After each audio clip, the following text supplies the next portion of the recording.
सभी को मेरा नमस्कार। आज हम पढ़ने जा रहे हैं छठवीं कक्षा से तीसरा पाठ सुबह, जो कि बहुत ही एक अच्छी कहानी है। तो अभी मैं आपको पढ़ते पढ़ते हुए इसका अर्थ समझाऊंगा। सुबह सुबह रेशमा ने देखा कि घर के सभी लोग सफाई में व्यस्त हैं। कोई सामान झाड़ रहा है तो कोई मकड़ी के जाले उतार रहा है। रेशमा ने सोचा जरूर कोई विशेष बात है। तो यहाँ पर क्या हो रहा था कि सुबह एक रेशमा नामक एक लड़की है, जो कि वो देख रही है कि जो घर के जो भी सदस्य जो लोग हैं ना, परिवार में रहने वाले लोग, वो लोग क्या कर रहे हैं, सफाई में व्यस्त है। वो लोग कोई सामान झाड़ रहा है, कोई मकड़ी के जाले जो है उतार रहा है।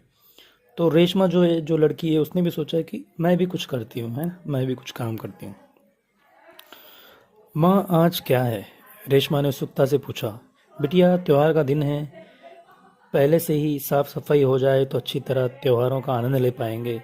माँ ने प्यार से रेशमा के गाल सहलाते हुए कहा।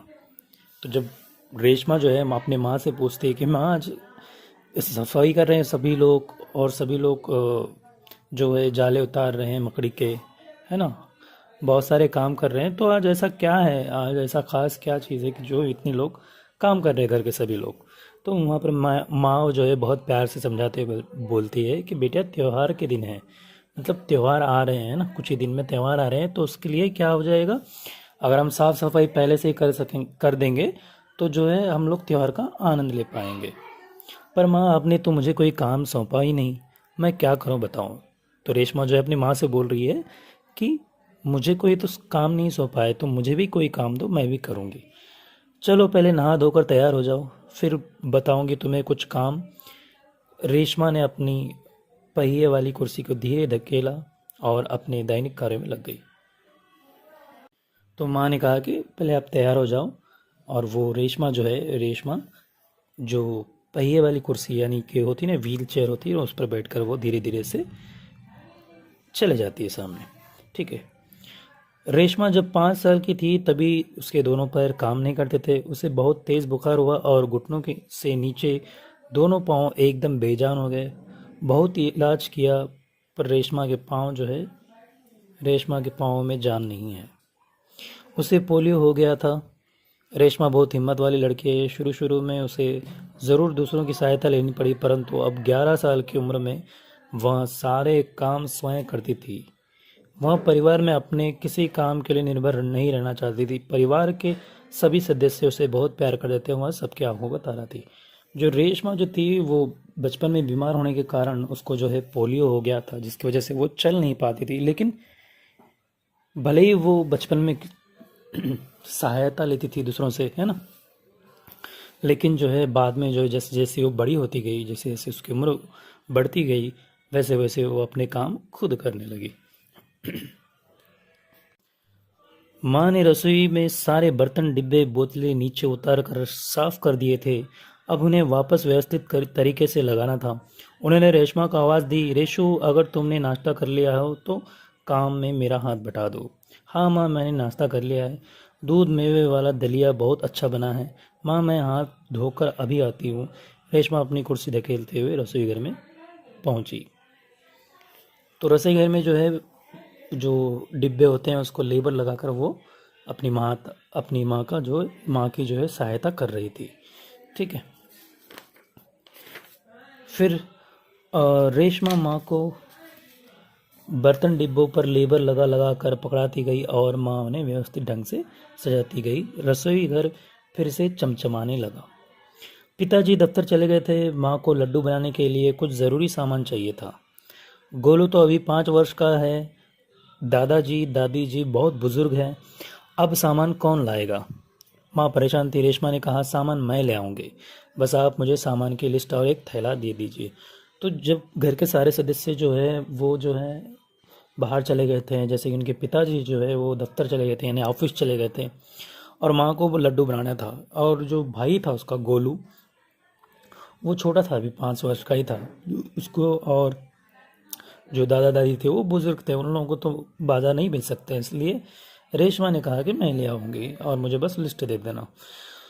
तुम ले आओगी अकेली? माँ ने पूछा। हाँ माँ, एक बार पहले भी तो लाई थी, रेशमा की आवाज़ में दृढ़ता थी।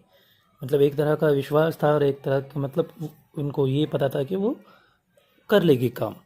ठीक है। थोड़ी देर बाद रेशमा सारा सामान लेकर लौट कर आई। दिवाली आ गई। रेशमा का घर दियों के झिलमिल प्रकाश से जगमगाने लगा। पूरा मोहल्ला जगमगा रहा था। जहाँ देखो वहाँ रोशनी ही रोशनी थी। दादी जी ने बताया कि दीपावली अंधेरे पर उजाले की जीत, बुराई पर अच्छाई और असत्य पर सत्य की जीत का त्योहार है। इस दिन राम रावण को पराजित कर अयोध्या लौटे थे। इसी खुशी में यह त्यौहार मनाया जाता है। रेशमा और गोलू बड़े ध्यान से दादी जी की बातें सुन रहे थे। तो दिवाली आ गई थी और सामान तो रेशमा ने ला दिया था लड्डू बनाने के लिए। और जो है, जो सारा जो घर जो है वो कहीं ना कहीं रोशनीदार लगने लगा था, क्योंकि दिवाली के वक्त हम लोग देखते हैं ना कि हम लोग क्या करते हैं, दिए लगाते हैं, फिर पटाखे उड़ाते हैं, जिसकी वजह से क्या है, रोशनी बनी रहती है। ठीक है। कुछ देर बाद सबने मिलकर पूजा की और प्रसाद खाया। गोलू अपने दोस्तों के साथ पटाखे छुड़ाने में मग्न हो गया। पटाखे छुड़ाने ने उड़ाना। ठीक है। रेशमा अपने दादा दादी के साथ फुलझड़ियाँ छुड़ा रही थी। इतने में रेशमा ने देखा कि गोलू जिस पटाखे को बुझा हुआ समझकर छोड़ दिया था उसमें चिंगारियाँ निकलने लगी है। गोलू की पीठ पटाखे की तरफ थी। रेशमा चिल्लाई, गोलू गोलू बचो, तुम्हारे पीछे पटाखा है।